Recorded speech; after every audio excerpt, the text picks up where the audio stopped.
So yun, for today's video mga minsan, meron pala ako ditong lumang 2 pesos na papel. So ito po yun mga minsan.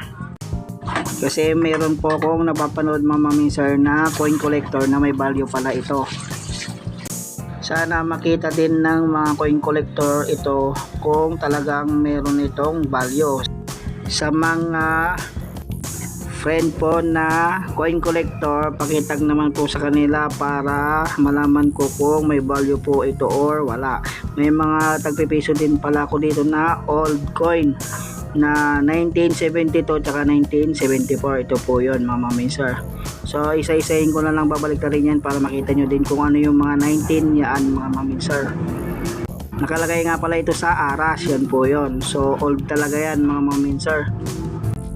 Sana din mabigyan ng opportunity na mabili itong coins ko kasi meron din ako paglalaanan mga sir dito. At sana din mapansin ng mga coin collector ito mga sir kasi hindi din biro magtago ng old coin na ganito. Sila auntie ko nga pala din tsaka si papang ko yung nagtago ng mga coins na yan. Tapos meron din kaming 2 pesos na may buko. Yan po yun, sa Rizal din yan mga sir. Tapos meron din kami peso na kalabaw. Yan po yun mga sir. So tingnan nyo na lang po kung may value po talaga yan or wala. Kasi babalik na rin ko na din po yung mga piso na 1972. Yan po yun. So tingnan nyo na lang mga sir kasi hindi ko din kabisado yung mga coins na yan.